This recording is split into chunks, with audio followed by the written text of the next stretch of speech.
आज के इस लेक्चर में हम देखेंगे titration curve of amino acid. ठीक है ना। आज की इस लेक्चर में हम अमाइनो एसिड को टाइट्रेट करेंगे और उसका कर्व देखेंगे कि कैसा कर्व आ रहा है। टाइट्रेशन आपको बेसिकली पता होगा क्या होता है। टाइट्रेशन आपको बेसिकली पता होगा, क्लास लोअर क्लासेस में हमने पढ़ा होगा टाइट्रेशन क्या होता है। ठीक है ना। एसिड बेस टाइट्रेशन आपने अपने स्कूल में प्रैक्टिकल भी किया होगा। तो अभी हम अमाइनो एसिड का टाइट्रेशन करने वाले हैं। ठीक है। तो पहले आ जाते हैं एक बेसिकली हम बात करेंगे आज ग्लाइसिन के ऊपर। ठीक है ना। ग्लाइसिन का टाइट्रेशन करेंगे। जो ग्लाइसिन है उसका टाइट्रेशन करेंगे। तो हम स्टार्ट करेंगे ग्लाइसिन को। एसिडिक ग्लाइसिन लेंगे। ठीक है ना। हम ग्लाइसिन क्या लेंगे, एसिडिक। स्टार्ट करते हैं हम एसिडिक से। देखो पीएच, ये इस साइड आपको पीएच दिख रहा होगा। ठीक है ना। वर्टिकल में आपको पीएच दिख रहा होगा और ये हॉरिजॉन्टल में आपको ओएच का ओएच का वो दिख रहा होगा, कंसंट्रेशन दिख रहा होगा। बेसिकली ओएच की कंसंट्रेशन बढ़ती हुई दिख रही होगी। ठीक है। तो पीएच का देखेंगे चेंजेस कैसा होता है। जैसे आप राइट तरफ राइट जा रहे हो तो क्या हो रहा है, आपका ओएच का कंसंट्रेशन बढ़ रहा है। मीन्स बेसिक बेसिक तरफ जा रहे हो, आप बेसिक प्रॉपर्टी बढ़ा रहे हो। तो ऊपर की और क्या हो रहा है, बेसिक प्रॉपर्टी बढ़ रही है। ठीक है ना। कि OH का कंसंट्रेशन बढ़ा रहे हो, ऊपर पीएच स्केल पे ऊपर की तरफ पीएच की वैल्यू बढ़ रही है। होनी भी चाहिए।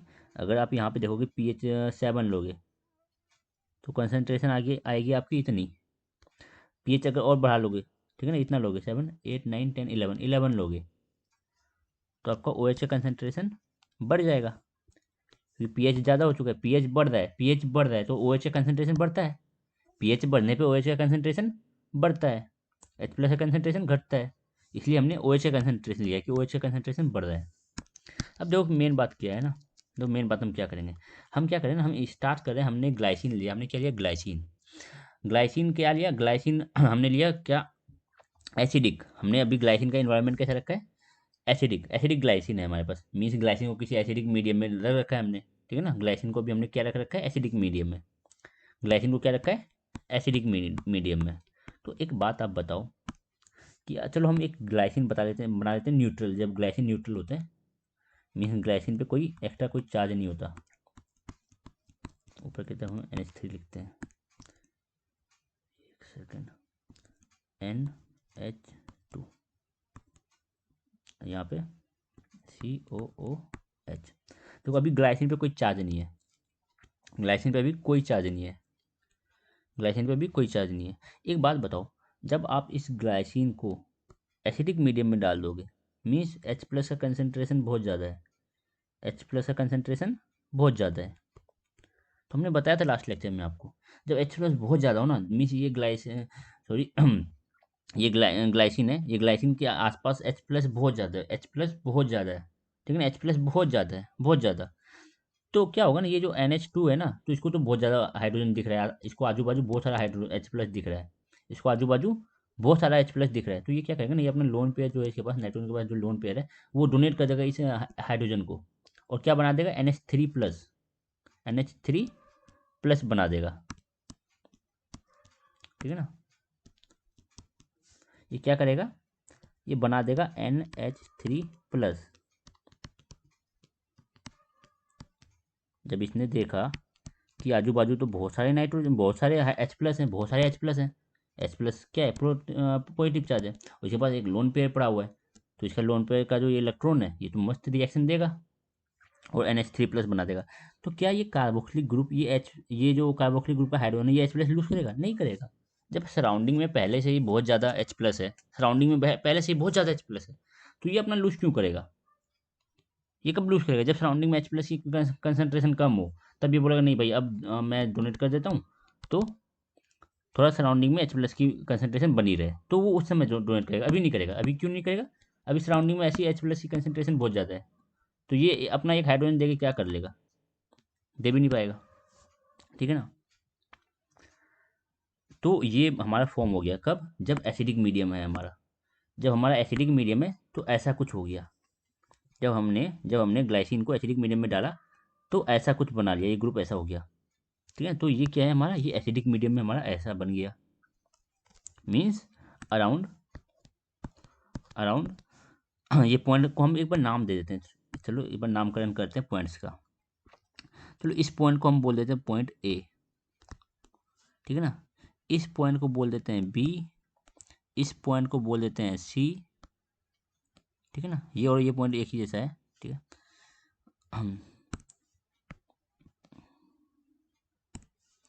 इस पॉइंट को हम बोल देते हैं सी, इस पॉइंट को हम बोलते हैं डी, इस पॉइंट को बोल देते हैं हम ई। A B C D E हमने लेबलिंग कर दिया। तो पॉइंट ए क्या है, पॉइंट ए पे कंसर्न पॉइंट ए का पीएच देखो बहुत कम है, पॉइंट ए का पीएच देखो कितना है, यहाँ तो जीरो है, ये अराउंड 1 2 3 4 5 6 7, ठीक है ना, ये 1 है। तो पॉइंट ए का पीएच 1 से भी कम है, पॉइंट ए का पीएच 1 से भी कम है। तो पॉइंट ए बहुत ज़्यादा एसिडिक है, बहुत ज़्यादा एसिडिक है। पॉइंट ए बहुत ज़्यादा एसिडिक है। तो अब बताओ पॉइंट ए पे जो ग्लाइसिन मॉलिक्यूल होंगे वो किस फॉर्म में होंगे। पॉइंट ए पे जो ग्लाइसिन मॉलिक्यूल होगा, पॉइंट ए पे जो ग्लाइसिन मॉलिक्यूल होगा वो इस फॉर्म में होगा, ऐसा कुछ हो जाएगा कि इसका जो NH2 ग्रुप था वो एक हाइड्रोजन लेके, वो एक H+ लेके NH3+ बना लेगा। तो पॉइंट ए पे ये ऐसे एग्जिस्ट करेगा। अब धीरे धीरे हमने क्या किया ना, हमने इसमें थोड़ा सा OH माइनस हमने बेस मिलाना चालू किया। हमने क्या किया ना, ये एसिडिक था, अभी ये कैसा सॉल्यूशन हमारे पास एसिडिक। हमने क्या किया ना, धीरे धीरे बेस मिला रहे हैं, धीरे धीरे ग्रेजुअल चेंज करना है, पीएच में ग्रेजुअल चेंज करना है, धीरे धीरे चेंज करना है। धीरे धीरे हम धीरे धीरे हम बेस मिला रहे हैं और बेसिक प्रॉपर्टी बढ़ा रहे हैं, मीन्स पीएच स्केल में हम आगे की ओर बढ़ रहे हैं, पीएच की वैल्यू बढ़ा रहे हैं। तो हम थोड़ा थोड़ा बेस मिला रहे हैं हम इस सॉल्यूशन में। हमारा जो ये एसिडिक सॉल्यूशन है, ये हमारा एसिडिक, तो हमारा एसिडिक सॉल्यूशन है किस चीज़ का, ग्लाइसिन जो हमने ले रखा है amino acid, glycine amino acid का एसिडिक सॉल्यूशन है हमारे पास, ठीक है ना, एसिडिक सॉल्यूशन है। धीरे धीरे हम क्या करें, इसमें OH माइनस मिला रहे हैं, धीरे धीरे, बिल्कुल धीरे धीरे। तो धीरे धीरे क्या होगा, देखो धीरे धीरे ग्राफ बढ़ रहा है, धीरे धीरे पीएच की वैल्यू बढ़ रही है और OH भी बढ़ रहा है, OH बढ़ रहा है और पीएच भी बढ़ रहा है, ठीक है ना। फिर ये ग्राफ और ऊपर गया, इस पॉइंट पे देखो, अब पॉइंट बी की बात नहीं है, पॉइंट सी की बात करते हैं। तो पॉइंट सी क्या है, पॉइंट सी एक आइसो इलेक्ट्रिक पॉइंट है। पॉइंट सी क्यों बोला हमने आइसो इलेक्ट्रिक, क्योंकि पॉइंट सी एक ऐसा पॉइंट आ जाता है, पॉइंट सी पे क्या होता है ना, सारे जो हमारे ग्लाइसिन थे, पॉइंट सी पे सारे जितने भी ग्लाइसिन मॉलिक्यूल थे वो किस फॉर्म पे एग्जिस्ट कर रहे हैं, वो इस फॉर्म में एग्जिस्ट कर रहे हैं। पॉइंट ए में वो बिहेव कर रहे थे ऐसे, पॉइंट ए में वो इस फॉर्म में थे, पॉइंट जैसे ही सी आया, पॉइंट सी में वो इस फॉर्म में आ गए, मीन्स ज्विटर आयनिक फॉर्म।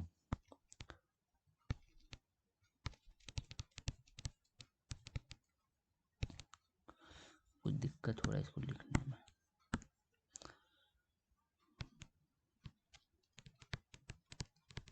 ठीक है, ज्विटर आयनिक फॉर्म में आ गया। किस फॉर्म में, ज्विटर आयनिक फॉर्म। अब ज्विटर आयनिक फॉर्म क्या होता है, ज्विटर आयनिक फॉर्म क्या है, जब आपके मॉलिक्यूल में नेट चार्ज जीरो हो, जब आपके मॉलिक्यूल में नेट चार्ज जीरो, देखो नेट चार्ज कितना है, जीरो है, प्लस और माइनस नेट कितना हुआ, टोटल नेट मिलाओगे तो कितना हुआ, जीरो। यहाँ पे नेट कितना है, पॉजिटिव, नेट इधर कितना है, पॉजिटिव। अभी नेट कितना हो गया, जीरो। ज्विटर आयनिक फॉर्म, और ज्विटर आयनिक फॉर्म किस पीएच पे होता है, ज्विटर आयनिक फॉर्म किस पीएच पे होता है, जितने पीएच पे जिस पीएच की वैल्यू पे मॉलिक्यूल ज्विटर आयनिक फॉर्म में एग्जिस्ट करते हैं, ध्यान से सुनना, जिस जिस पीएच की वैल्यू पे मॉलिक्यूल ज्विटर आयनिक फॉर्म में एग्जिस्ट कर रहे हैं, ज्विटर आयनिक फॉर्म में एग्जिस्ट कर रहे हैं, तो उस पीएच को बोलते हैं हम आइसो इलेक्ट्रिक पॉइंट, ठीक है ना। उस पॉइंट को बोलते हैं आइसो इलेक्ट्रिक पॉइंट। पीआई क्या है, पीआई का मतलब आइसो इलेक्ट्रिक पॉइंट। पीआई क्या है, आइसो इलेक्ट्रिक पॉइंट। तो पीआई क्या है, पीआई इज दी पीएच, कब, कौन सा pH, when there is no net charge on the molecule. जब हमारे मॉलिक्यूल पे कोई नेट चार्ज नहीं है, जब हमारे ऐसा पीएच जब हमारे मॉलिक्यूल पे नेट चार्ज जीरो हो जाए, उस पीएच को बोलते हैं आइसो इलेक्ट्रिक पॉइंट। और वो पीएच हमारा कितना है, ग्लाइसिन मॉलिक्यूल के लिए, वो पीएच है हमारा 5.97, ग्लाइसिन के लिए वो 5.97। डिफरेंट अमाइनो एसिड के लिए ये डिफरेंट होगा, ठीक है ना। डिफरेंट डिफरेंट अमाइनो एसिड के लिए ये डिफरेंट होगा। ग्लाइसिन के लिए ग्लाइसिन के लिए आइसोइलेक्ट्रिक पॉइंट क्या है 5.97, मीन्स कि इस पॉइंट पे, इस पीएच पे हमारे अमाइनो एसिड किस तरह बिहेव करेंगे, किस फॉर्म में रहेंगे, ज्यूटर आयनिक फॉर्म में रहेंगे। अब हम क्या करें, अब हम और बेस मिला रहे हैं, तो और पीएच ऊपर की ओर जा रहा है, पीएच स्केल में हम ऊपर की ओर बढ़ रहे हैं, हम OH का कंसंट्रेशन बढ़ा रहे हैं, OH का कंसंट्रेशन बढ़ा रहे हैं और ऊपर की तरफ जा रहे हैं। तो पॉइंट अचीव हो गया हमारे पास, सॉरी, तो पॉइंट अचीव हो गया हमारे पास डी, हम डी तक आ गए। अब फिर हम और बढ़ा रहे हैं कंसंट्रेशन को, OH की कंसंट्रेशन को बढ़ा रहे हैं इस तरफ, ठीक है ना। तो हमने कंसंट्रेशन और बढ़ाया, तो हमने कहाँ तक आ गए, हम पॉइंट ई तक आए। अब point E is the maximum, इससे आगे हम नहीं बढ़ पा रहे हैं, ठीक है ना। पॉइंट ई से आगे नहीं बढ़ पा रहे हैं, हमने OH का कंसंट्रेशन मैक्स कर दिया, इससे आगे अब सॉल्यूशन नहीं जा रहा, इससे आगे अब हम नहीं बढ़ा रहे हैं, ना ये बढ़ रहा है। अब देखो पॉइंट ई की बात करते हैं, तो पॉइंट ई क्या है, मोस्ट बेसिक, सबसे ज़्यादा बेसिक। और पॉइंट ए क्या है, मोस्ट एसिडिक, सबसे ज़्यादा एसिडिक। पॉइंट ए क्या है, एसिडिक। पॉइंट ए क्या है, बहुत एसिडिक। और पॉइंट बी क्या है, इस पॉइंट बी में बेसिक है, पॉइंट बी पे क्या है, ये बेसिक है, ठीक है ना, हाईली बेसिक, हाईली बेसिक है यहाँ पे। टाइट्रेशन कर्व हमारा बिल्कुल एंड तक आ गया। अब देखो क्या होता है, हमने आपको बताया था कि मान लो कि ये आपका है न्यूट्रल मॉलिक्यूल, ये आपका न्यूट्रल मॉलिक्यूल है, दिख रहा होगा NH2, ये आपका ग्लाइसिन न्यूट्रल मॉलिक्यूल है। तो हमने क्या बोला ना, जब हम बोलते हैं कि बेसिक क्या होता है, बेसिक मतलब एनवायरनमेंट में H+ कंसंट्रेशन कम, हम ऐसा बोल सकते हैं, हाँ बोल सकते हैं। बेसिक का मतलब ये भी होता है H+ का कंसंट्रेशन कम, ये तो OH का कंसंट्रेशन ज़्यादा, OH का कंसंट्रेशन ज़्यादा। देखो H+ कम है, H+ कम है, क्या NH2 को कोई हाइड्रोजन मिलेगा एक्स्ट्रा, कि ये कोई इसको बहुत ज़्यादा हाइड्रोजन मिल रहा हो और ये हाइड्रोजन से जुड़ गया।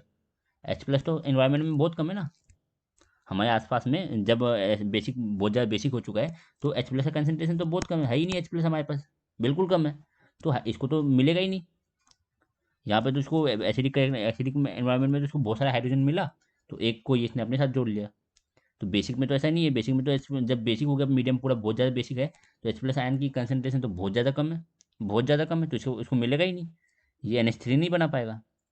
अब OH का कंसंट्रेशन बहुत ज़्यादा है, OH का कंसंट्रेशन बहुत ज़्यादा है, तो ये क्या करेगा ना, ये क्या करेगा, अपना H+ डोनेट करेगा, किसको, इस OH को। OH- की कंसंट्रेशन बहुत ज़्यादा है, तो ये अपना H+ डोनेट करेगा, और ये OH- के साथ मिलके वाटर फॉर्म करेगा। इसने क्या किया, H+ डोनेट कर दिया। तो अब हमारा मॉलिक्यूल किस फॉर्म में आ गया, हमारा जो कार्बोक्सिलिक ग्रुप था उसने H+ डोनेट कर दिया और इस फॉर्म में आ गया। तो ये हमारा बेसिक में हमारा अमाइनो एसिड का मॉलिक्यूल इस फॉर्म में है, देखो, देखा, देख लिया। अब ध्यान देते हैं एक चीज़ पे, अब ध्यान दो इस ग्राफ पे, ये ग्राफ बहुत इंपॉर्टेंट है, बहुत सारी बातें पता चलेगी इस ग्राफ से। देखो हमने क्या किया था ना, हमने धीरे धीरे क्या किया था, हमने धीरे धीरे बेसिक प्रॉपर्टी बढ़ाई थी, मीन हमने धीरे धीरे OH का कंसंट्रेशन बढ़ाते गए और ग्राफ देखा, हमने एनालाइज किया कि ग्राफ कैसा आ रहा है। अब ध्यान दो, हमने ए पॉइंट की बात कर ली, ए इज दी एसिडिक पॉइंट, कि यहाँ पे सारे मॉलिक्यूल जो हैं वो इस फॉर्म में रहेंगे, ठीक है ना, इस फॉर्म में रहेंगे। हमने बात किया सी पॉइंट का, सी पॉइंट पे सारे मॉलिक्यूल इस फॉर्म में रहेंगे, सी पॉइंट पे इस फॉर्म में रहेंगे। हमने बात किया डी पॉइंट पे सारे मॉलिक्यूल इस फॉर्म में रहेंगे, ठीक है ना। अब देखो बात करते हैं हम बी पॉइंट की, तो देखो देखो ये क्या है हमारा, ये हमारा है ज्विटर आयनिक फॉर्म, ये क्या है हमारा ज्विटर आयनिक फॉर्म, इस पॉइंट पे क्या है, इस पॉइंट पे क्या है, ज्विटर आयनिक फॉर्म में है। अब बताओ ज्विटर आयनिक फॉर्म है, उससे अगर नीचे है, उससे अगर नीचे है, ये ज्विटर आयनिक फॉर्म से नीचे है, तो क्या है ना कि इस रीजन में, इस पूरे रीजन में, इस पूरे रीजन में, इस पूरे रीजन में हम दो रीजन में बांट देते हैं ग्राफ को, ठीक है ना। एक ये रीजन नंबर, ये एक रीजन ये है हमारे पास, और एक रीजन है हमारे पास, एक रीजन हमारे पास ये है, दो रीजन में हम ग्राफ को बांट रहे हैं,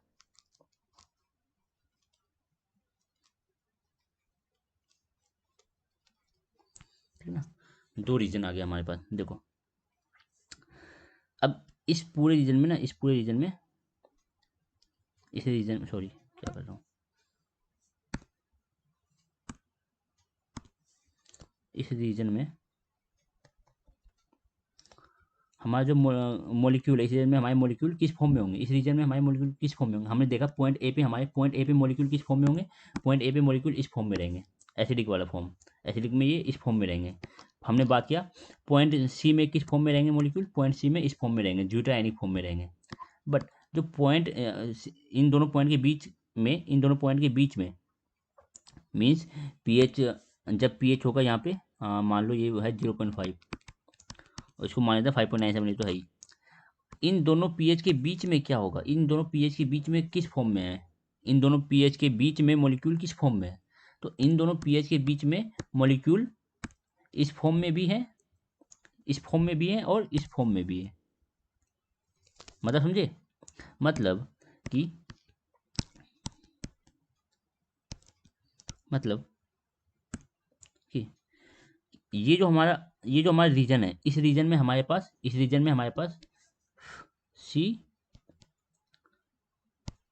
हाइड्रोजन, हाइड्रोजन यहाँ पे NH3 प्लस COOH इस फॉर्म में भी है मॉलिक्यूल, और इस रीजन में हमारे पास ये भी है, ज्यूटायनिक फॉर्म भी है।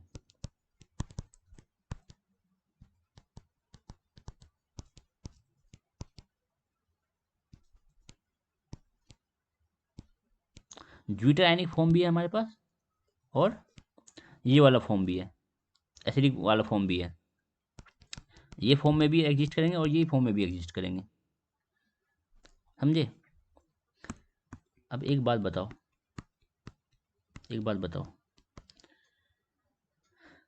कंपेयर करो, ये क्या है, न्यूट्रल, तो ये NH2 क्या है, बेसिक, NH2 क्या है, बेसिक ग्रुप। जब बेस ने H प्लस ले लिया और NH3 प्लस बना लिया, और कुछ चेंज हुआ नहीं है, ये सब तो सेम है, सब सेम है, ठीक है ना, बाकी सब चीज़ सेम है, बाकी सब चीज़ सेम है। तो ये जो बेस था, इस बेस ने, इसको क्या बोलेंगे, बेस, इस बेस ने क्या किया, H प्लस एक्सेप्ट कर लिया, तो इसको क्या बोलेंगे, इसको बोलेंगे कॉन्जुगेटेड एसिड। जब बेस H प्लस एक्सेप्ट कर लेता है और जो चीज़ें बनती है उसको बोलते हैं कॉन्जुगेटेड एसिड। तो ये चीज़ क्या है, कॉन्जुगेटेड एसिड, किस चीज़ का, इसका, इसका कॉन्जुगेटेड एसिड है। तो रीजन हमारे पास, जो ये रीजन है, इस रीजन में हमारे पास कॉन्जुगेटेड एसिड, ठीक है ना, इस रीजन में हमारे पास कॉन्जुगेटेड एसिड किस चीज़ का, NH2 का कॉन्जुगेटेड एसिड भी है, और क्या है, ज्यूटायनिक फॉर्म भी है, दोनों फॉर्म है। और बात करते हैं पॉइंट बी की, पॉइंट बी की, स्पेशली अगर हम पॉइंट बी की बात करें, स्पेशली अगर हम पॉइंट बी की बात करें, तो पॉइंट बी पे 50-50% है। पॉइंट बी पे कंसंट्रेशन इस चीज़ का और कंसंट्रेशन इस चीज़ का सेम है, बराबर है, equal concentration. At point B, at point B there is equal concentration of this form and zwitterionic form. इन दोनों फॉर्म का कंसंट्रेशन सेम है, कब, पॉइंट बी पे, ठीक है ना, पॉइंट बी पे। और पॉइंट बी से आगे बढ़ोगे तो ज्यूटायनिक फॉर्म ज़्यादा होंगे, इस रीजन में ज्यूटायनिक फॉर्म ज़्यादा है, इस रीजन में पॉइंट बी से लेकर पॉइंट सी तक, इस रीजन में ज्यूटायनिक फॉर्म ज़्यादा होगा, और इस रीजन में ये वाला फॉर्म, ठीक है ना, कॉन्जुगेटेड एसिड वाला फॉर्म ज़्यादा होगा। किस रीजन में, रीजन ए से लेके बी तक, ए से लेके बी तक कौन ज़्यादा होगा, ये, बी से लेकर सी तक कौन ज़्यादा होगा, ये, और पॉइंट बी पे दोनों इक्वल है, दोनों का कंसंट्रेशन पॉइंट बी पे इक्वल है, पॉइंट बी पे दोनों का कंसंट्रेशन इक्वल है, ठीक है। अब सेम इधर बात करते हैं इस चीज़ के, तो यहाँ पे भी सेम है कि हमारे पास पॉइंट सी पे क्या था, ज्यूटायनिक फॉर्म, पॉइंट सी पे क्या था, ज्यूटायनिक फॉर्म, और पॉइंट डी ई पे हमारे पास क्या था, पॉइंट ई पे था हमारे पास कार्बन, हाइड्रोजन, हाइड्रोजन, COO, ये कैसा है, बेसिक है, बेसिक में क्या होता है, बेसिक में H प्लस डोनेट करता है, ठीक है, और ये NH2 ही रहता है, ठीक है। तो ये हमारे पास पॉइंट ई पे ये था, इस फॉर्म में है, ये क्या है, कॉन्जुगेटेड एसिड, ठीक है ना, कार्बोक्सिलिक ग्रुप ने क्या कर दिया, H प्लस डोनेट किया, H प्लस डोनेट, सॉरी ये कॉन्जुगेटेड बेस है, कॉन्जुगेटेड बेस, ये जो एसिड है, एसिड ने H प्लस डोनेट किया, और H प्लस डोनेट करने के बाद जो चीज़ें बचती है उसको बोलते हैं कॉन्जुगेटेड बेस। तो ई पॉइंट पे कॉन्जुगेट बेस वाला फॉर्म है, ठीक है। तो ई पॉइंट पे देखो, ई पॉइंट पे क्या है, ये है, ई पॉइंट पे कौन है, ये है। ए पॉइंट पे कौन था, ये। सी पॉइंट पे कौन था, ये ब्यूटायनिक फॉर्म। और डी पॉइंट पे क्या होगा ना, डी पॉइंट पे ब्यूटायनिक फॉर्म और ये इक्वल कंसंट्रेशन में होंगे, दोनों का कंसंट्रेशन डी पॉइंट पे इक्वल होगा। डी से नीचे देखोगे, डी से नीचे सी से ऊपर, मतलब कि इस रीजन में देखोगे, सी और डी वाले रीजन में देखोगे तो ज्यूटर आयनिक फॉर्म ज़्यादा होगा। इस रीजन में कौन ज़्यादा होगा, ज्यूटर आयनिक फॉर्म ज़्यादा होगा। इस रीजन में ज्यूटर आयनिक फॉर्म ज़्यादा होगा और ये वाला फॉर्म कम होगा। इस फॉर्म में कम एग्जिस्ट करेंगे इस रीजन में। और जैसे ही आप डी से ऊपर बढ़ोगे, डी रीजन से ऊपर बढ़ोगे, डी और ई के बीच में, डी और ई के बीच में, डी और ई के बीच में कौन ज़्यादा है, डी और ई के बीच में ये वाला फॉर्म ज़्यादा है, कॉन्जुगेटेड बेस, ठीक है ना। कार्बोक्सिलिक ग्रुप का कॉन्जुगेटेड बेस वाला स्ट्रक्चर ये ज़्यादा है इस रीजन में। और इस रीजन में कौन कम है, इस रीजन में ये चीज़, इस रीजन में ज्यूटर आयनिक फॉर्म कम है। तो हमने बात कर लिया, हमने क्या बात किया, हर एक रीजन की बात करी, हमने हर एक रीजन का बात कर लिया। एक सेकंड, हमने हर एक रीजन की बात कर ली, ठीक है ना। हर एक रीजन, हर एक पॉइंट की बात कर ली। देखो हमने बात किया इस पॉइंट का, पॉइंट ए, हमने बात किया कि इस पॉइंट पे कैसा फॉर्म होगा, बार बार बनाऊंगा टाइम वेस्ट हो जाएगा। इस पॉइंट पे ऐसा फॉर्म होगा, इस फॉर्म में रहेगा, ठीक है ना। और पॉइंट सी पे ज्यूटर आयनिक फॉर्म होगी, पॉइंट सी पे ज्यूटर आयनिक फॉर्म होगी। पॉइंट सॉरी बी सी, इसको डी बोलते, इसको ई। पॉइंट ई पे,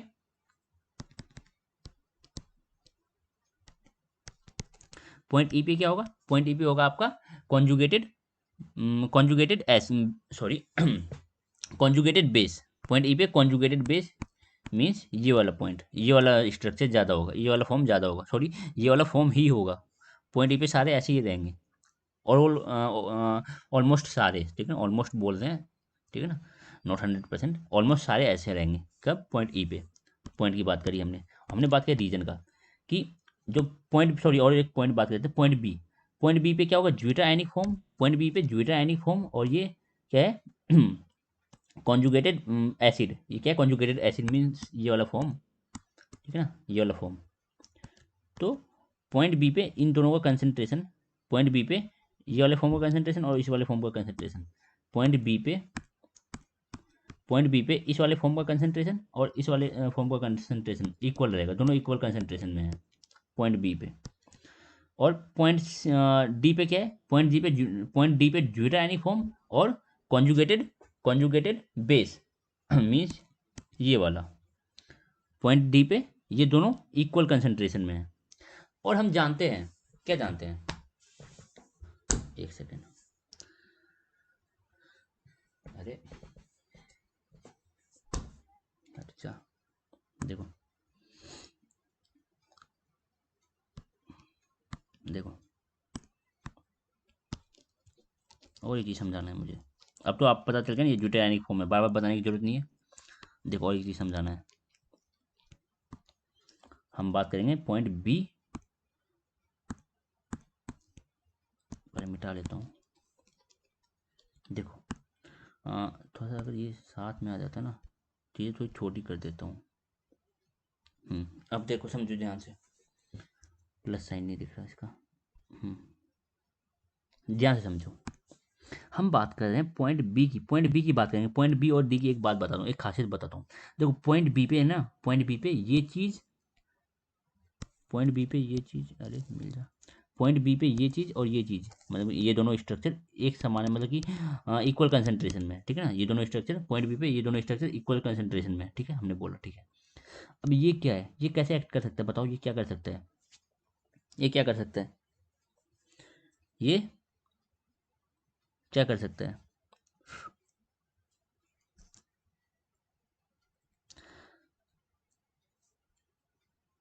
ये एसिडिक है, ठीक है ना, ये क्या है आपका एसिडिक। तो धीरे धीरे क्या आप कर रहे हो, धीरे धीरे आप क्या कर रहे हो, कंसंट्रेशन को इधर जा रहे हो, तो आप क्या कर रहे हो, कंसंट्रेशन को कंसंट्रेशन ऑफ H प्लस क्या कर रहे हो, घटा रहे हो, कंसंट्रेशन ऑफ H प्लस घट रहा है। तो ये क्या करेगा ना, अपना H प्लस लूज करेगा, ये अपना H प्लस लूज करेगा।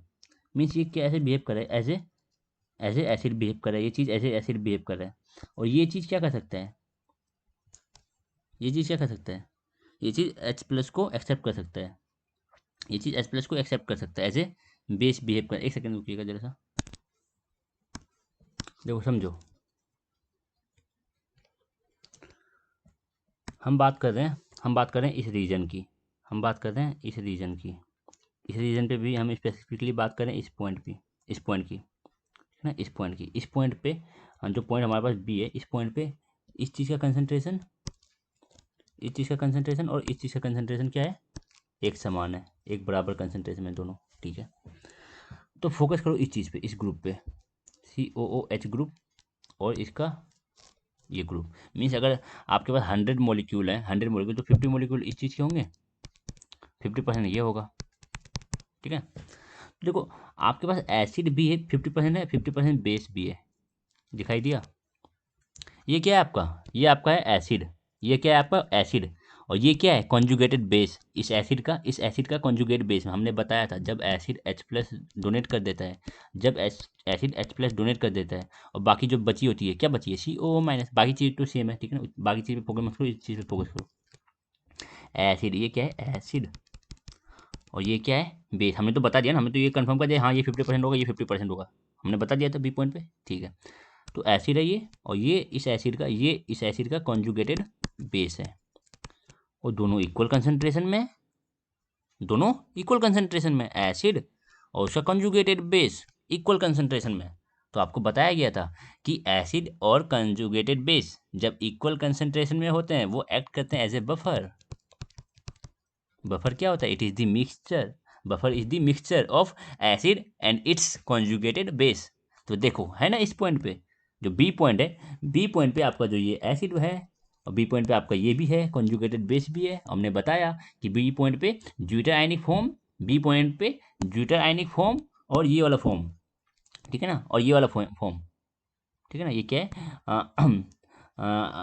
प्लस, सॉरी प्लस वाला फॉर्म, ठीक है ना, प्लस चार्ज वाला फॉर्म, ये प्लस चार्ज है, ये माइनस चार्ज है, नेगेटिव चार्ज है, ये पॉजिटिव चार्ज वाला फॉर्म है, पॉजिटिव चार्ज वाला फॉर्म है, नेगेटिव चार्ज वाला फॉर्म है, ये न्यूट्रल में जीरो चार्ज है, ये जीरो चार्ज है, न्यूट्रल है। तो पॉइंट बी पे आपका पॉजिटिव अमाइनो एसिड, ठीक है ना, positive form of this amino acid, positive form of amino acid and zwitterionic form दोनों इक्वल कंसंट्रेशन में, और पॉजिटिव फॉर्म किस तरह बिहेव कर रहा है, पॉजिटिव फॉर्म का जो कार्बोक्सिलिक ग्रुप है वो एसिड की तरह बिहेव कर रहा है, और नेगेटिव सॉरी और जो ज्यूटायनिक फॉर्म है उसमें जो CO माइनस वाला ग्रुप है, CO माइनस वाला पार्ट है, वो एक्ट कर रहा है एज ए कॉन्जुगेटेड बेस। तो एसिड और उसका कॉन्जुगेटेड बेस इक्वल कंसंट्रेशन में, तो उसको ही तो हम बफर बोलते हैं, उसी को तो हम बफर बोलते हैं। और बफर क्या काम करता है ये हम नहीं बताएंगे, हमने बता दिया था पिछले लेक्चर में, ठीक है ना, ये पीएच के चेंज को रोकता है, ठीक है ना। बफर है आपके पास, एक बफर सॉल्यूशन है, अगर आप उसमें मान लो आप चाह रहे हो कि बाहर से कुछ एसिड मिला दोगे, तो वो एसिड के वजह से पीएच क्या होगा, घटना चाहेगा, तो वो उस पीएच चेंज को रोकता है, घटने नहीं देता, मतलब कि घटेगा लेकिन ड्रास्टिकली घटने से रोक देता है। अगर मान लो आपने क्या करना, आपने बाहर से कुछ एक सॉल्यूशन था आपके पास, उस सॉल्यूशन में आपके पास बफर प्रेजेंट है, बफर, बफर, तो आपने क्या किया ना, बाहर से एसिड मिलाया, मान लो बफर नहीं है, मान लो बफर नहीं है, बाहर से आपने एसिड मिलाया, तो उस सॉल्यूशन का कंसंट्रेशन पहले पहले उस सॉल्यूशन का पीएच था मान लो अराउंड 4, और पीएच हो गया अब 3, बहुत ज़्यादा चेंज आ गया, अच्छा खासा चेंज आ गया। लेकिन अगर आपके पास वहीं बफर होता, आपके पास उस सॉल्यूशन में बफर होता, तब आप जब ये चीज़ 4 से 3 करना चाहते हैं तो 4 से 3 नहीं होता, 4 से क्या हो जाता, 4 से होता 3.9, 3.97, ठीक है ना, सॉरी 3.8, मतलब चेंज को, ये ड्रास्टिक चेंज को रोकता है, ठीक है ना, पीएच में ड्रास्टिक चेंज को रोकता है बफर, पीएच चेंज को रोकता है, रजिस्ट करता है। अब ऐसा तो नहीं है जैसे आपने पढ़ा होगा रजिस्टेंस, तो रजिस्टेंस क्या करंट को पूरा रोक देता है, आपने एक सर्किट में एक रजिस्टेंस लगाया, तो वो क्या करंट को आने वाले करंट को पूरा रोक देता है कि भाई रुक जा, करंट रुक जा, ऐसा नहीं होता ना। हो सकता है कि बिना रजिस्टेंस के वहाँ से करंट दौड़ता है 10 एम्पियर का, लेकिन जब रजिस्टेंस लगा रहे हो, ठीक है, जब आप रजिस्टेंस लगा रहे हो तो वो करंट 2 एम्पियर का दौड़ रहा है बस, तो उसने करंट को काफ़ी हद तक रोका, ज़्यादा अच्छा रजिस्टेंस होगा वो और ज़्यादा रोकेगा। तो बफर डिफरेंट डिफरेंट बफर भी होते हैं, तो हमने देख लिया कि जो बी पॉइंट पे एसिड और उसका कॉन्जुगेट बेस इक्वल कंसंट्रेशन में है, ठीक है ना, और ये एक्ट करता है as a perfect, as a good buffer, good buffer के के तरह काम करेगा, यहाँ पे एसिड भी है और कॉन्जुगेटेड बेस भी है। वैसे तो दोनों इस जगह पे भी, यहाँ पे भी एसिड है, एसिडिक फॉर्म भी है, एसिडिक फॉर्म भी है, कॉन्जुगेटेड बेस फॉर्म भी है इस जगह। पॉइंट मान लो एक्स बोलते हैं, लेकिन इस पॉइंट पे ज्यूटर आयनिक फॉर्म ज़्यादा है। इस रीजन में ज्यूटर आयनिक फॉर्म ज़्यादा है। इस रीजन में ये बेस वाला फॉर्म ज़्यादा है और एसिड वाला फॉर्म कम है इस रीजन में। तो क्या होगा ना, तो हम मानता हूँ बफर की तरह काम करेगा, लेकिन अच्छा बफर नहीं। अच्छा बफर कब होता है? अच्छा बफर होता है जब एसिड और कॉन्जुगेटेड बेस का कंसंट्रेशन एक समान हो। इस रीजन में भी बफर की तरह काम करेगा, बट अच्छे तरीके उतना अच्छा खासा काम नहीं करेगा, सही ढंग से काम नहीं करेगा। सही ढंग से कब काम करता है? जब दोनों का कंसंट्रेशन एक समान हो। इस पॉइंट पे बेस्ट काम करेगा। सेम ऑन यहाँ पे देखो, यहाँ पे डी पॉइंट पे। तो इस रीजन में आपके पास क्या है? इस रीजन में आपके पास क्या है? रंग थोड़ा बदल लूँ। इस रीजन में आपके पास क्या है? इस रीजन में आपके पास क्या है? इस रीजन में आपके पास दो चीज़ें हैं। क्या? एक तो ज्यूटर आयनिक फॉर्म है, एक तो ज्यूटर आयनिक फॉर्म है, और एक ये नेगेटिव वाला। ठीक है, इस रीजन में आपके पास ज्यूटर आयनिक फॉर्म मिलेगा और एक ये नेगेटिव फॉर्म मिलेगा। अब देखो, सी ओ माइ, इस पे तो ध्यान नहीं देना है अभी, ठीक है, दोनों तरफ सेम है। इस ये भी सेम है, इतना पे अभी भूल जाओ इस चीज़ को। ठीक है, ये ग्रुप पे फोकस करो, ऊपर वाले ग्रुप पे फोकस करो। देखो, NH2 क्या है? NH2 is a base. ये क्या है? NH2 क्या है? बेस। बेस ये क्या करेगा? H+ को एक्सेप्ट करेगा, बेस है। ये NH2 क्या है? बेस है, H+ को एक्सेप्ट करेगा। जब NH2 H+ को एक्सेप्ट करेगा तो क्या बन जाएगा? NH3+। NH3+, क्योंकि एक बॉन्ड तो नीचे से बना रखा है ना, NH3+ बन जाएगा। तो हमने बताया था, जो बेस है, जब बेस एक हाइड्रोजन ले लेता है, एक्सेप्ट कर लेता है, और जो चीज़ें बनती है, NH3+ बनी, तो ये क्या कहलाएगी? ये कहलाएगी कॉन्जुगेटेड एसिड। समझे? बेस जब H+ एक्सेप्ट करता है, ये बेस है, इसने H+ एक्सेप्ट करके ये बनाएगा, तो ये जो चीज़ है, अब ये क्या है? Conjugated acid. मीन्स ये पूरा स्ट्रक्चर को क्या, इस पूरी चीज़ को क्या क्या क्या बोल सकते हो? Conjugated acid. और ये क्या है? आपका बेस। तो इस बेस का कॉन्जुगेटेड एसिड है ये। इस बेस का कॉन्जुगेटेड एसिड है ये। तो हमने एसिड और बेस बता दिया। और हम जानते हैं, क्या जानते हैं हम जानते हैं कि ये जो पॉइंट है, ये जो पॉइंट है, इस पॉइंट पे ये जो एसिड है, कॉन्जुगेटेड एसिड, और ये बेस है, ये दोनों इक्वल कंसंट्रेशन में है। तो इस पॉइंट पे ये दोनों एक्ट करेंगे as a perfect buffer, as a good buffer. Perfect तो नहीं बोलेंगे, गुड बफर, अच्छा बफर की तरह काम करेगा। ठीक है ना, अच्छा बफर की तरह काम करेगा। इससे नीचे, इससे नीचे तो ये एसिडिक फॉर्म ज़्यादा होगा, मीन्स ये कॉन्जुगेटेड एसिड फॉर्म ज़्यादा होगा, मीन्स ये जो आपका क्या है, ज्यूटा आयनिक फॉर्म इस तरफ ज़्यादा है, और इस तरफ क्या ज़्यादा है? इस तरफ आपका ये नेगेटिव चार्ज वाला फॉर्म ज़्यादा है, नेगेटिव चार्ज वाला फॉर्म ज़्यादा है। ठीक है ना, समझ में आया?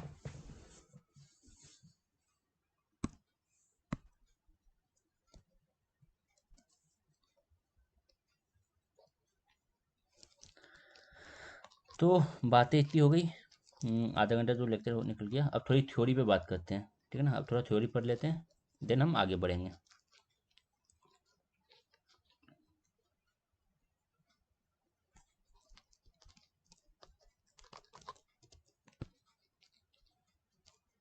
वैसे अगर मैं एक चीज़ रिकॉल करना चाहूँ, तो के क्या होता है? के इज डिसोसिएशन हाइड्रोजन, हाँ, प्रोटॉन डिसोसिएशन कांस्टेंट। ये तो हाइड्रोजन H+ डिसोसिएशन कांस्टेंट बोलते हैं। ठीक है, H+ dissociation constant, H+ dissociation constant, ठीक है ना। प्रोटॉन डिसोसिएशन कांस्टेंट बोल सकते हो, ठीक है, के। और पी के ए क्या होता है? पी के ए क्या होता है? P K A is the negative negative log of H+ dissociation constant. ठीक है ना, H+ dissociation constant, H+ dissociation constant. अब और एक छोटा सा फैक्ट बताना चाहूँगा। P K A P K A P K A P K ए की वैल्यू अगर ज़्यादा है, पी के ए की वैल्यू ज़्यादा है, पी के ए की वैल्यू ज़्यादा है, तो वो कम acidic, weak acid. P K ए की वैल्यू ज़्यादा है तो वीक एसिड, पी के ए की वैल्यू ज़्यादा है तो वीक एसिड। पी के ए की वैल्यू कम है, पी के ए की वैल्यू कम है तो स्ट्रॉन्ग एसिड। ठीक है ना। एसिडिक स्ट्रेंथ लिख देता हूँ। Acidic strength is inversely proportional to क्या, pKa value of that acid. ठीक है ना, एसिडिक स्ट्रेंथ pKa का क्या होता है, इनवर्सली प्रोपोर्शनल होता है।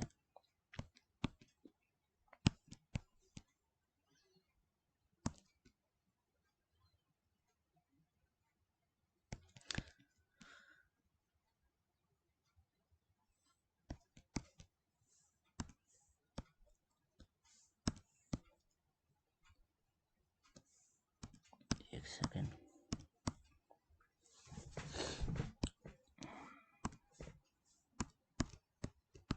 आते हैं यहाँ पे।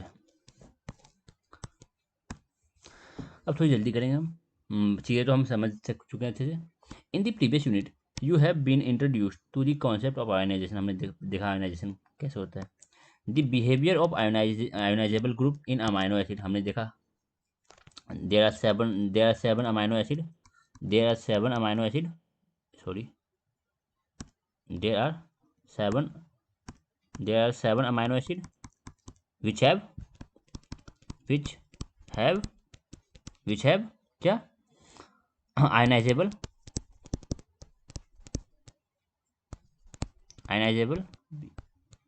R ग्रुप ना। सेवन अमाइनो एसिड ऐसे हैं, सेवन अमाइनो एसिड ऐसे हैं जिसका आर ग्रुप कैसा है, आयोनाइजेबल, वो आयोनाइज हो सकते हैं। ठीक है ना। With respect to ionizable group in amino acid with respect to pH change can be depicted by acid base titration. हम बिहेवियर देखने वाले हैं आयोनाइजेबल ग्रुप का, अमाइनो एसिड के आयोनाइजेबल ग्रुप कौन कौन है, COOH ये आयोनाइज हो सकता है, NH2 ये आयोनाइज हो सकता है। ठीक है, NH2 एक प्रोटॉन ले सकता है, आयनाइज हो सकता है, ये एक प्रोटॉन लूज कर सकता है। और एक आर ग्रुप वो भी आयनाइज हो सकता है। तो अभी हम ऐसे अमाइनो एसिड के बारे में पढ़ेंगे जिसका आर ग्रुप के पास कोई आयनाइजेशन ना हो सके। ठीक है ना। तो सिंपल सब पढ़ लेते हैं, कौन, ग्लाइसिन मीन्स जिसके पास H है तो क्या आयनाइज होगा। तो हम बेसिकली फोकस करेंगे हमारे अमाइनो एसिड के कार्बोक्सिलिक ग्रुप और अमाइनो ग्रुप पे, क्योंकि जो आर ग्रुप अगर ले लोगे तो वो अलग उसकी वजह से रिजल्ट थोड़ा अलग आएगा। तो इसीलिए हम ये कॉम्प्लिकेशन में ना पढ़ के अभी इन्हीं दोनों के ऊपर फोकस करते हैं कि ionization due to carboxylic group and amino group. तो इसका एसिड बेस टाइट्रेशन करेंगे। Acid base titration involve steady addition, मैंने बताया था धीरे धीरे ऐड करना है आपको। ठीक है ना, धीरे धीरे कंसंट्रेशन को आपको बढ़ाना है, सॉरी OH माइनस का कंसंट्रेशन धीरे धीरे बढ़ाना है, धीरे धीरे आपकी सॉल्यूशन को आपको बेसिक करना है। ठीक है ना, आपका सॉल्यूशन आपने स्टार्ट किया था एसिडिक से, धीरे धीरे आपको उसको बेसिक की तरफ ले जाना है धीरे धीरे, और देखना है क्या चेंजेस आ रहा है। और रिमूवल ऑफ प्रोटोन, ठीक है ना, आप एडिशन एडिशन कर सकते हो, प्रोटोन को रिमूवल कर सकते हो, लेकिन क्या करना है, धीरे धीरे करना है हमें एसिड बेस टाइट्रेशन में। अभी हम क्या कर रहे हैं, अभी हम OH इस टाइट्रेशन में हमने क्या किया, OH माइनस का एडिशन किया, इस टाइट्रेशन में हमने क्या किया, OH माइनस का एडिशन किया। ये तो हम ऐसे भी बोल सकते हैं H प्लस को हम रिमूव कर रहे हैं, H प्लस को रिमूव कर रहे हैं, उससे भी हम बेसिक प्रॉपर्टी की ओर बढ़ सकते हैं। H प्लस को रिमूव करो, बेसिक की ओर बढ़ोगे। OH माइनस को इंट्रोड्यूस करो तो बेसिक की ओर बढ़ोगे। तो दोनों तरीका है, आपके पास कुछ भी कर सकते हो। Then the carboxyl and amino group of the amino acid loses proton on titration, हाँ हमने देखा। With a strong base, yes हम बेस मिला रहे हैं, such as hydronium sorry sodium hydroxide, हमें बस आयन से मतलब है, हम आयन OH माइनस दे रहे हैं तो वो अपना हम H प्लस लूज कर रहे हैं। Glycine amino acid like R group, glycine में आर ग्रुप नहीं होता, तो इसलिए हमें दिक्कत नहीं आएगी टाइट्रेशन में, हमारा टाइट्रेशन इजी हो जाएगा। हमारा टाइट्रेशन डिपेंड करेगा किस पे, इसके आयनाइजेशन पे और NH2 के आयनाइजेशन पे। Therefore behaviour of carboxylic group and amino group can be observe without interference of R group, R group कोई इंटरफेरेंस नहीं करेगा। ठीक है ना, हमें बस हम इन दोनों के बिहेवियर को स्टडी कर पाएंगे। यहाँ पे आर ग्रुप हमें कोई दिक्कत नहीं देने वाला, क्यों, सिंपल सा हम H लेंगे ग्लाइसिन के लिए। In the titration curve do you notice the plot that has two distinct stages, हमने देखा दो स्टेज है। ठीक है ना, दो स्टेज देखा हमने, कौन सा, एक तो स्टेज ये रहा हमारा, यहाँ से लेके ये पहला स्टेज ये, दूसरा स्टेज हमारा यहाँ ये। ठीक, यस हमने देखा। What are these two stages, ये क्या है ये दो stage? At a very low pH, जब पीएच बहुत ज़्यादा लो होगा, glycine exist as fully protonated form and has a net charge +1। Fully protonated form, glycine क्या है? Fully protonated. प्रोटोनेटेड का मतलब समझो, प्रोटोनेटेड का मतलब proton, addition of proton, addition of proton, proton H plus add हुआ है, इसको बोलते हैं प्रोटोनेटेड, प्रोटोनेटेड, ठीक है ना। अब ये फुल्ली प्रोटोनेटेड क्यों नहीं है? इसमें भी तो हमने प्रोटोन ऐड किया है, देखो यहाँ पे प्रोटोन ऐड किया है, इधर भी प्रोटोन ऐड किया है, बट यहाँ से आपने डी प्रोटोनेशन भी किया है, आपने यहाँ से H प्लस निकाला भी है, H प्लस निकाला, आपने डी प्रोटोनेशन किया, ठीक है ना, आपने डी प्रोटोनेशन किया, आप प्रोटोन निकाल ले यहाँ से, बट यहाँ से क्या निकाले हो आप? प्रोटोन नहीं। तो ये फुल्ली प्रोटोनेटेड फॉर्म है, यहाँ पे हमने बस प्रोटोन को एडिशनल ऐड किया, कुछ निकाला, H प्लस को निकाला नहीं है, ओनली H प्लस ऐड हुआ है, तो ये फुल्ली प्रोटोनेटेड फॉर्म है हमारा। कब फुल्ली प्रोटोनेटेड फॉर्म कब होता है? एट ए लो पीएच, ठीक है ना, फुल्ली प्रोटोनेटेड फॉर्म है कब? लो पीएच पे। और चार्ज कितना है अभी हमारे पास? +1। All the molecules of glycine are represented as, इस पीएच पे जब आपका पीएच बहुत ज़्यादा कम है, ठीक है ना, तब आपके सारे मॉलिक्यूल किस फॉर्म में होंगे? इस फॉर्म में होंगे, NH3+ और CH2 और COOH, इस फॉर्म में होंगे, यस हमें पता है इस फॉर्म में होंगे। However at the mid point, जो मिड पॉइंट है, ठीक है ना, मिड पॉइंट है यहाँ इसका, ये सॉरी मिड पॉइंट बोल रहे हैं हम इन दोनों पॉइंट के बीच को, ये इसको हम बोल रहे हैं मिड पॉइंट, इसको हम बोल रहे हैं मिड पॉइंट, इस मिड पॉइंट पे। However at the mid point, however at the mid point of the first stage की मिड पॉइंट पे, टाइट्रेशन के फर्स्ट स्टेज के मिड पॉइंट पे हम देखा हमने कि equimolar concentration of proton donor and proton donor, ये हमारा प्रोटोन डोनर है, ये हमारा प्रोटोन डोनर है, और ये हमारा प्रोटोन एक्सेप्टर है, ये हमारा प्रोटोन एक्सेप्टर है, ये क्या है? हमारा ज्यूटाइनी फॉर्म, और ये हमारा क्या था? ये प्लस वाला फॉर्म, हमने बताया था कि ये दोनों फॉर्म, ये वाला फॉर्म और ये वाला फॉर्म इक्वल कंसंट्रेशन में है, इक्वल कंसंट्रेशन में है, कहाँ पे? इस पॉइंट पे, इस पॉइंट पे, इस पॉइंट पे ये फॉर्म और ये फॉर्म इक्वल कंसंट्रेशन पे है। एक फॉर्म क्या कर सकता है? इनमें से एक फॉर्म प्रोटोन डोनेट कर सकता है, एक फॉर्म प्रोटोन एक्सेप्ट कर सकता है, ठीक है ना। प्रोटोन डोनर कौन है? ये प्रोटोन डोनेट कर सकता है, ये प्रोटोन डोनेट कर सकता है, ये H+, इसका जो ये H+, ये जो H है, ये H+ के फॉर्म में निकल सकता है, और ये क्या कर सकता है? H+ ले सकता है, H+ ले सकता है, और ये बन सकता है, इसमें H+ ऐड कर दो, HX ऐड कर दो, तो क्या बन गया? ये बन गया ना, समझे। तो इस पॉइंट पे हमारे पास प्रोटोन डोनर और प्रोटोन एक्सेप्टर क्या है? इक्वल कंसंट्रेशन में है ऑफ ग्लाइसिन, ठीक है ना, इक्वल कंसंट्रेशन में, इक्वल कंसंट्रेशन में एग्जिस्ट कर रहे हैं।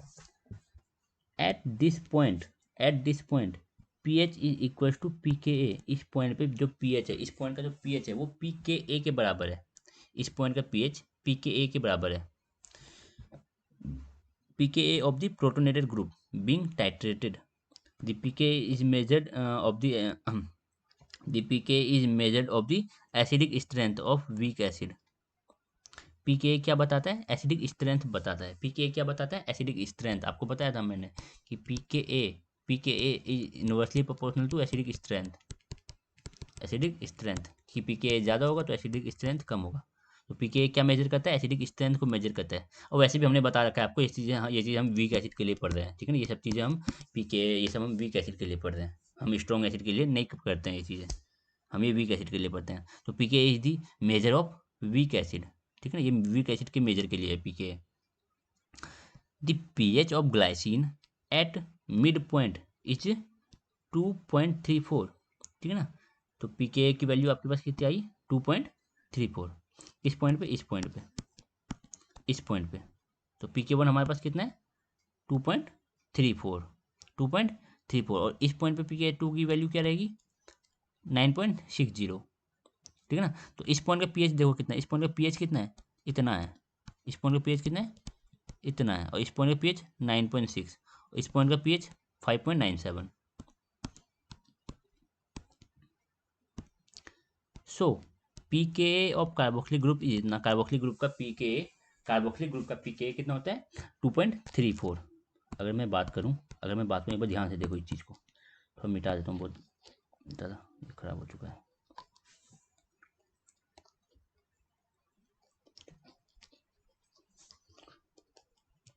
देखो ध्यान से फोकस करो इस चीज़ को, फोकस करो। क्या हो रहा है, या तो ये इसमें ट्रांसफर हो सकता है, या तो ये इसमें कन्वर्ट हो सकता है, या तो ये इसमें कन्वर्ट हो सकता है, या तो ये इसमें कन्वर्ट हो सकता है, या तो ये इसमें कन्वर्ट हो सकता है। ठीक है ना, ये इसमें कन्वर्ट हो सकता है और ये इसमें कन्वर्ट हो सकता है। और इक्विलिब्रियम है, इक्विलिब्रियम मीन्स कंसंट्रेशन इस चीज़ का और कंसंट्रेशन इस चीज़ का बराबर रह जाएगा इस जगह पे। कब, pK 1 पे। और किस क्या हो रहा है यहाँ पे, देखो ध्यान से देखो, यही तो हो रहा है ना, इसका डीप्रोटोनेशन हो रहा है और इसका प्रोटोनेशन हो रहा है। Deprotonation and protonation of carboxylic group, और कुछ तो चेंज नहीं हो रहा, बाकी सब चीज़ को तुम देख नहीं रहे। तो pK 1 किस चीज़ के लिए, COOH के प्रोटोनेशन के लिए, सॉरी pK 1 के सॉरी COOH के डीप्रोटोनेशन के लिए। तो pK 1 की किस चीज़ के लिए, कार्बोक्सिलिक ग्रुप के लिए। तो वही बोला जा रहा है, सो pKa of COOH group is 2.34। ठीक है ना, 2.34। एज टाइट्रेशन प्रोसीड, जैसे जैसे टाइट्रेशन आप आगे बढ़ाओगे, removal of first proton is fully completed. ठीक है ना, पहला प्रोटोन का रिमूवल फुल्ली कंप्लीट हो जाएगा। At this stage glycine is in fully ionize form. देखो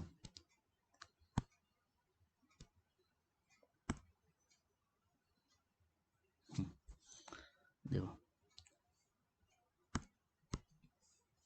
एक बात बताओ, जब हमने स्टार्ट किया था तो हमारे पास क्या था, जब हमने स्टार्ट किया था तब हमारे पास ये चीज़ था, जब हमने स्टार्ट किया था तब हमारे पास ये चीज़ था। ठीक है, जब हमने स्टार्ट किया था तो ये चीज़ था हमारे पास। ठीक है, जब हमने स्टार्ट किया था तो ये चीज़ था। और यहाँ पे क्या है, इस पॉइंट पे मान लो, इस पॉइंट पे बात करते हैं क्या है, इस पॉइंट पे हमारे पास क्या है, इस पॉइंट पे हमारे पास ये भी है, ये भी है। इस पॉइंट पे हमारे पास ये भी है, प्लस ज्यूटर आयनिक फॉर्म भी है, मतलब NH3+ और CH2 और COO-, हमारे पास ये फॉर्म भी है इस जगह। तो क्या इस पॉइंट पे सारे मॉलिक्यूल ये वाले ऐसे कन्वर्ट हो चुके हैं, नहीं। इस पॉइंट पे बहुत सारे मॉलिक्यूल ऐसा है जिसके पास अभी भी प्रोटॉन है। इस पॉइंट पे बहुत सारे मॉलिक्यूल ऐसे हैं जिसके पास अभी भी H+ है, जिसके मॉलिक्यूल में अभी भी ये H+ निकालना बाकी है। तो और इस पॉइंट पे क्या है, इस पॉइंट पे सारे मॉलिक्यूल कन्वर्ट हो चुके हैं ज्यूटा आयनिक फॉर्म में, मीन सारे H+ निकल चुके हैं, सारे मॉलिक्यूल के सारे मॉलिक्यूल के कार्बोक्सिलिक ग्रुप के H+ डीप्रोटोनेशन हो चुका है उसका। तो वही बोला जा रहा है कि एज टाइट्रेशन प्रोसीड, जैसे जैसे अब टाइट्रेशन प्रोसीड होगा, इस पॉइंट के बाद जैसे जैसे आप आगे बढ़ोगे, ठीक है ना, इस पॉइंट के बाद जैसे जैसे आप आगे बढ़ोगे, as titration proceed, removal of first proton, इस प्रोटोन की बात करें हम, ये वाले प्रोटोन की, ठीक है, हम इस वाले प्रोटोन की बात करें, इस वाले प्रोटोन की removal of first proton is fully complete means कि आपका जो ये वाला पॉइंट आ गया,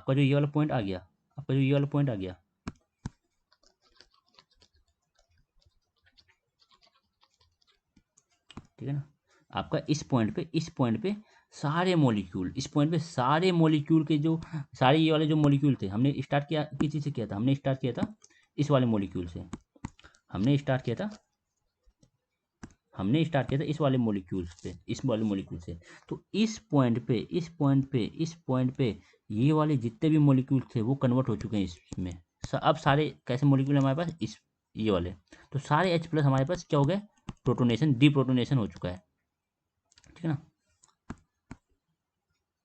removal of first proton is fully complete. जो प्रोटोन था H+, वो सारे H+ निकल चुके हैं और सारे मॉलिक्यूल किस में कन्वर्ट हो चुके हैं, ज्यूटर आयन में। Eight this stage glycine is fully ionised. ठीक है ना, और किस फॉर्म में एग्जिस्ट करेंगे, अब ज्यूटर आयन के फॉर्म में एग्जिस्ट करेंगे। ठीक है ना, as zwitterion, dipolar ion with net charge 0, electric charge क्या हो जाएगा ज्यूटर आयन पे, net charge 0। The pH of glycine at this point कितना रहेगा, 5.97। इसी को बोलते हैं हम आइसोइलेक्ट्रिक पॉइंट।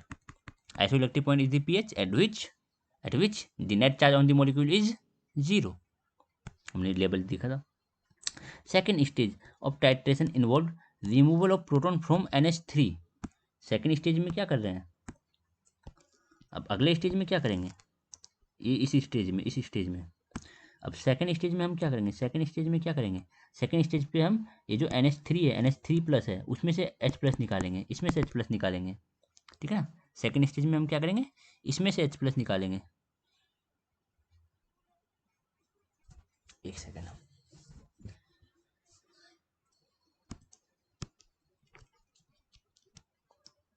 ठीक है। सेकंड स्टेज में क्या करेंगे हम, इसमें से अब H+ निकालेंगे। NH3 में पहले स्टेज में हमने क्या किया, यहाँ से निकाला, निकल गया। अब सेकंड स्टेज में हम यहाँ से H+ निकालेंगे, यहाँ से H+ निकालेंगे और ये कन्वर्ट हो जाएगा, इसमें बन जाएगा। तो सारे मॉलिक्यूल कब कन्वर्ट हो जाएंगे, सारे H+, इस ये वाला H+ की बात करूँ, इसके H+ की बात करूँ, तो सारे H+ कब निकल जाएंगे, सारे H+ निकल जाएंगे इस पॉइंट पे सारे मॉलिक्यूल अब हमारे पास होंगे कौन से, ये वाले, ठीक है ना। इस पॉइंट पे सारे मॉलिक्यूल अब हमारे पास ये हो जाएंगे फुल्ली डीप्रोटोनेटेड, फुल्ली डीप्रोटोनेटेड इस पॉइंट पे। बट ये बीच वाले पॉइंट देखोगे तो इस पॉइंट पे हमारे पास ये है और ये है 50-50% पे, बात किया था हमने अच्छे से पिछले बार, ठीक है ना। ये जो हमारा पॉइंट है, इस पॉइंट पे ये दोनों फॉर्म इक्वल कंसंट्रेशन में होगा। इसके आगे बढ़ोगे तो ये ज़्यादा होगा, लेकिन अभी भी यहाँ पे इस पॉइंट पे ये ज़्यादा है, लेकिन ये भी तो है। इस पॉइंट पे फुल्ली डिप्रोटोनेटेड नहीं है, इस पॉइंट पे अभी भी ये अलग फॉर्म होगा, लेकिन इस पॉइंट तक आते आते सारे इस में कन्वर्ट हो जाएंगे, सारे इस फॉर्म में कन्वर्ट हो जाएंगे, सारे ही इस फॉर्म में कन्वर्ट हो जाएंगे, ठीक है ना। इस पॉइंट पे मेजोरिटी किसकी है, इस पॉइंट पे मेजोरिटी है इस चीज़ की, ये भी है, ये कम है। इस पॉइंट पे ये ज़्यादा है, ये कम है। ये इस पॉइंट पे दोनों बराबर है, और इस पॉइंट पे बस यही है, और इस पॉइंट पे बस यही है। तो सारे पॉइंट की हमने अच्छे से बात की थी, अब बस हम थ्योरी पढ़ते रहे, आगे बढ़ जाएंगे। The second group of glycine, ठीक है ना, NH3 से निकालेंगे हम। The second mid point of titration, second mid point means वही जो आपको पॉइंट बोला मैंने, ठीक है ना, ये वाला पॉइंट।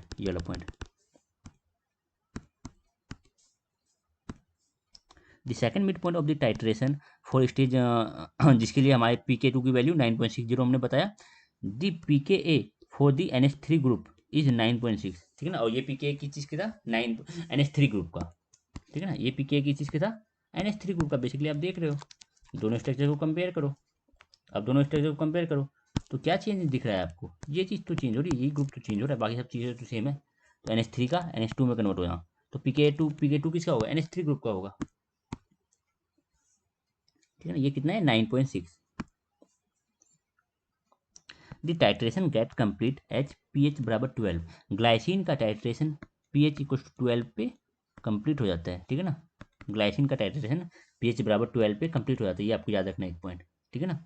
अब आगे, most of the molecule eight this stage will be negatively charge, इस स्टेज पे मोस्ट ऑफ द मॉलिक्यूल मतलब, और सारे लगभग सारे, इसलिए हम मोस्ट ऑफ द बोलते हैं हमेशा, कभी कभी हम सारे नहीं बोलते, तो मोस्ट ऑफ द का मतलब ही यही है, 99.99%, ठीक है ना। कभी भी 100% तो कुछ होता नहीं है, ठीक है ना। 99.9% मॉलिक्यूल अब हमारे पास कैसे है, नेगेटिवली चार्ज, ना, एग्जिस्ट एज नेगेटिवली चार्ज, इस फॉर्म में एग्जिस्ट करेंगे, ठीक है। मिला लो, सेम है। आगे बढ़ते हैं।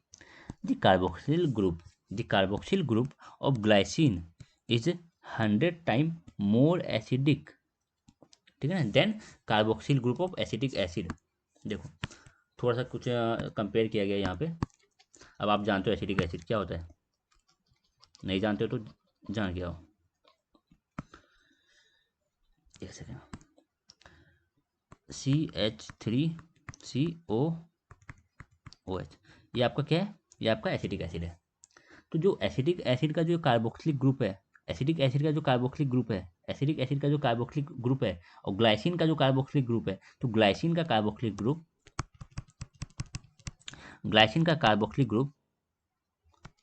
COOH लिखता हूँ, ग्लाइसिन का कार्बोक्सिलिक ग्रुप ज़्यादा स्ट्रोंगर है। ग्लाइसिन का carboxylic group is more acidic, carboxylic group of glycine is more acidic then carboxylic group of acetic acid. Acidic acid का जो कार्बोक्सिलिक ग्रुप है, उसका कार्बोक्सिलिक ग्रुप ग्लाइसिन के कार्बोक्सिलिक ग्रुप से less acidic है। ये क्या है, ये लेस एसिडिक है, ये मोर एसिडिक है, कितना टाइम्स? ये 100 टाइम्स, 100 टाइम्स ज़्यादा एसिडिक है compare to glycine acid, sorry compare to acidic acid.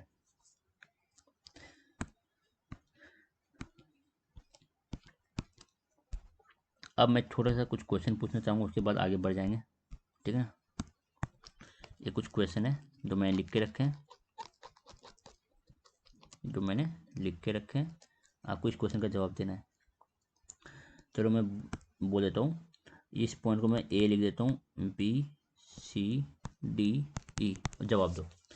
Which region has mainly ये NH3+ और बाकी सब तो CH2COOH, किस पॉइंट पे मेनली यही पाया जाता है, किस पॉइंट पे आपको मेनली ये फॉर्म पाया जा रहा है, तो वो ये वाला पॉइंट है, वो ये वाला पॉइंट है। इस पॉइंट पे आपको मेनली इस फॉर्म में मिलेंगे, देख लो, बताया था।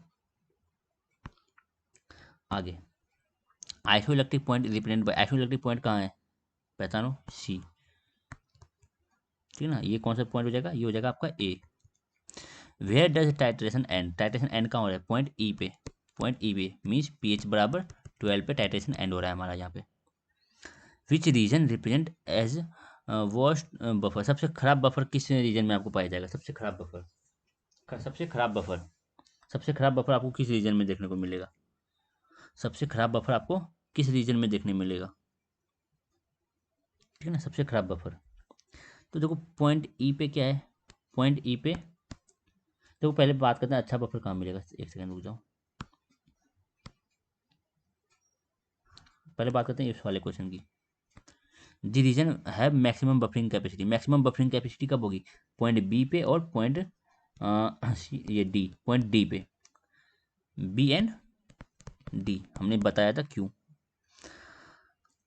अब बात करते हैं the average net charge on glycine is zero, कब ग्लाइसिन पे एवरेज नेट चार्ज जीरो कब है, नेट चार्ज जीरो कब है, आइसोइलेक्ट्रिक पॉइंट मतलब कि सी पे, सी पे देखना नेट चार्ज जीरो है। Which region depend worst buffer, सबसे खराब बफर कब है, देखो बी पे तो बफर की तरह काम कर रहा है, डी पे तो बफर अच्छा बफर है, बी से बढ़ाओगे, बी से बढ़ाओगे तो यहाँ पे दोनों दोनों चीज़ें हैं, ठीक है ना। अगर हम बी से ऊपर जाते हैं, बी से ऊपर जाते हैं इस रीजन में, इस रीजन की बात करते हैं हम, अगर इस रीजन की बात करेंगे, इस रीजन की बात करेंगे तो हाँ, इस रीजन में ये भी है, इस रीजन में ये भी है। हम अगर इस रीजन की बात करते हैं तो इस रीजन में ये भी है, ये भी है, बट हाँ इक्वल कंसंट्रेशन में नहीं है, कोई बात नहीं, इक्वल कंसंट्रेशन में नहीं है, ये दोनों, ये दोनों, ये दोनों इस रीजन में इक्वल कंसंट्रेशन में नहीं है, नहीं ये इधर इक्वल कंसंट्रेशन में है। इस रीजन में ये भी है, ये भी है, बट इक्वल कंसंट्रेशन में नहीं है।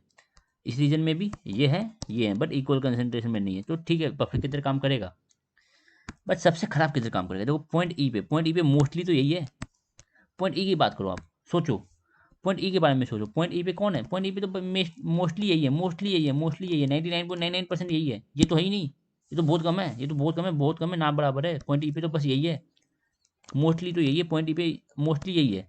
और बात करो हम क्या, पॉइंट पॉइंट ए की बात करते हैं, ठीक है, हम बात करते हैं पॉइंट ए की, हम बात करते हैं पॉइंट ए की, पॉइंट ए की, तो पॉइंट ए पे तो मोस्टली ये है, पॉइंट ए पे तो मोस्टली ये तो है ही नहीं, पॉइंट ए पे तो ये है ही नहीं, ठीक है। और पॉइंट सी की बात करो, पॉइंट सी पे तो मोस्टली यही है, पॉइंट सी पे मोस्टली क्या यही है, पॉइंट सी पे तो यही है, 99.9% यही है, पॉइंट सी पे 99.9% ये है, पॉइंट ई पे ये है, पॉइंट ए पे ये है, इसका कॉन्जुगेटेड है ही नहीं, ये एसिड है तो इसका कॉन्जुगेटेड बेस तो होना चाहिए पॉइंट ए पे, सो दैट ये अच्छा काम कर पाए, तो सबसे बकवास काम करेगा ये पॉइंट ए पे, पॉइंट सी पे और पॉइंट ई पे, सबसे खत्म बफर, सबसे खराब बफर पॉइंट ई पे, पॉइंट सी पे और पॉइंट ए पे होगा, ठीक है। सबसे अच्छा बफर होगा डी पे, सी सॉरी डी पे और बी पे, डी पे और बी पे सबसे अच्छा बफर होगा। इस रीजन में भी बफर काम करेगा, हाँ मानते हैं ये दोनों होगा, लेकिन इक्वल कंसंट्रेशन में नहीं होगा, इक्वल कंसंट्रेशन में नहीं होगा, ठीक है ना।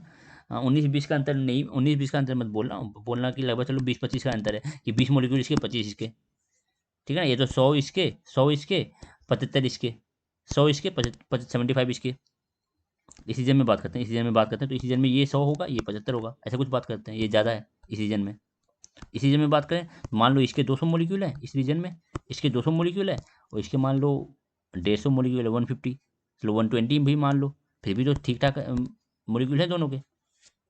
बट पॉइंट ई पे क्या है, पॉइंट ई पे क्या बोलोगे, अगर ये 1000 है, अगर ये 1000 है तो ये कितना होगा, एक आध होगा, तो समझे।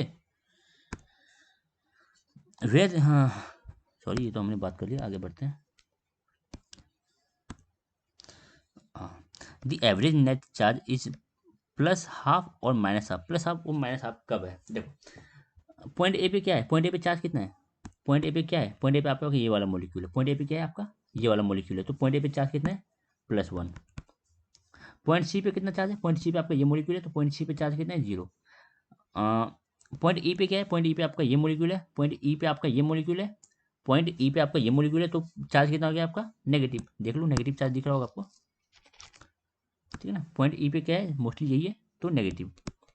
तो बताओ, अब पूछ रहे हैं प्लस आपकी किस रीजन में होगा, तो इधर प्लस है, प्लस है घटते घटते 0 हो गया, प्लस है घटते घटते 0 हो गया, मतलब बीच में हाफ तो रहा होगा, बीच में प्लस हाफ तो रहा होगा, ठीक है ना। प्लस से 0 होना है, प्लस से 0 करोगे, 1 से करोगे तुम 0, तो बीच में आपको प्लस हाफ तो आएगा, तो प्लस हाफ आपको इस रीजन में देखने मिलेगा। किस रीजन में, ए टू सी रीजन में आपको प्लस हाफ देखने मिलेगा। एक्चुअल पॉइंट बोलोगे, एक्चुअल पॉइंट कहाँ पे, इसके बीचों बीच यहाँ पे आपको प्लस हाफ देखने मिलेगा, ठीक है ना, यहाँ पे आपको प्लस हाफ देखने मिलेगा। एवरेज बोला जा रहा है, ठीक है ना, एवरेज बोला जा रहा है, कभी प्लस हाफ चार्ज वैसे होगा नहीं, एवरेज हम निकाल के बोल सकते हैं हम। इस रीजन में क्या होगा, यहाँ पे क्या है 0, यहाँ पे क्या है -1 नेगेटिव, मतलब -1 का चार्ज है, यहाँ पे 0, यहाँ पे -1 का चार्ज है, तो बीच में कहीं तो माइनस हाफ रहा होगा, 0 हुआ होगा, फिर माइनस हाफ हुआ होगा, फिर तो तभी तो -1 रहा होगा। माइनस हाफ आपको इस पॉइंट पे रहा होगा, बेसिकली इस ड्यूरेशन में आपका चार्ज कैसा रहा होगा, इस ड्यूरेशन में, इस रीजन में आपका चार्ज नेगेटिव फ्रैक्शन में रहा होगा, नेगेटिव फ्रैक्शन में रहा होगा। एग्जैक्ट पूछोगे पॉइंट कौन सा है, तो ये डी पॉइंट पे बोल सकते हो। डी पॉइंट पे आपका चार्ज कितना है, -हाफ एवरेज। बी पॉइंट पे आपका एवरेज चार्ज कितना है, -half plus half. B point पे एवरेज चार्ज प्लस हाफ, तो हम ये बात बता सकते हैं। अब बात करते हैं किस चीज़ की, अब हम बात करते हैं at which point pH equals to pK of carboxylic acid, pH equals to pK of carboxylic acid, तो ये वाला पॉइंट है, बताया था हमने, देख लो, कार्बोक्सिलिक ग्रुप CO माइनस में चेंज हो रहा है, तो ये पीके किस का होगा, कार्बोक्सिलिक ग्रुप का। PH equals to pK of carboxylic group किस पॉइंट पे हो जाएगा, ये हमारा हो जाएगा पॉइंट बी पे। और same at which point pH equals to pK of amino group, यहाँ पे देखो अमीनो ग्रुप चेंज हो रहा है, ये अमीनो ग्रुप चेंज हो रहा है, तो ये PK2 किसको रिलाई करेगा, ये अमीनो ग्रुप के लिए होगा, PK2 किसके लिए होगा, अमीनो ग्रुप के लिए, चेंज तो अमीनो ग्रुप में हो रहा है, अमीनो ग्रुप चेंज हो रहा है, इसका प्लस साइन हट रहा है, तो PK2 किसके लिए होगा, अमीनो ग्रुप के लिए। तो PK2 कितना है, 9.60, और वो किस पॉइंट पे, वो है हमारा डी पॉइंट पे। डी पॉइंट पे पीएच इक्वल टू कितना है, पीके। डी पॉइंट का पीएच कितना है, पीके के बराबर, ठीक है। अब क्या करते हैं ना, लेक्चर थोड़ा लंबा हो चुका है, इस लेक्चर को हम यहीं पे खत्म करेंगे, मिलते हैं आपको अगले लेक्चर में। अगले लेक्चर में हम ये थोड़े बहुत पॉइंट्स ले लेंगे, और ये यूनिट को खत्म कर देंगे with property of physical property of amino acid, amino acid की फिजिकल प्रॉपर्टी और टाइट्रेशन का ये थोड़ा सा थियरी कंप्लीट करेंगे, और हम अगले पॉइंट पे सॉरी अगले यूनिट में बढ़ जाएंगे, that is unit number 4। Unit 4 में हम बात करेंगे प्रोटीन्स के बारे में। अभी हमने अमाइनो एसिड की अच्छी से डिटेलिंग देख ली, अमाइनो एसिड के बारे में अच्छे से देख लिया, तो यूनिट 4 में हम बात करेंगे किस चीज़ के ऊपर, यूनिट 4 में हम बात करेंगे प्रोटीन्स के ऊपर, ठीक है। तो इस लेक्चर को अभी यहीं समाप्त करते हैं, मिलते हैं आपको अगले लेक्चर में, तब तक के लिए गुड नाइट, ओके।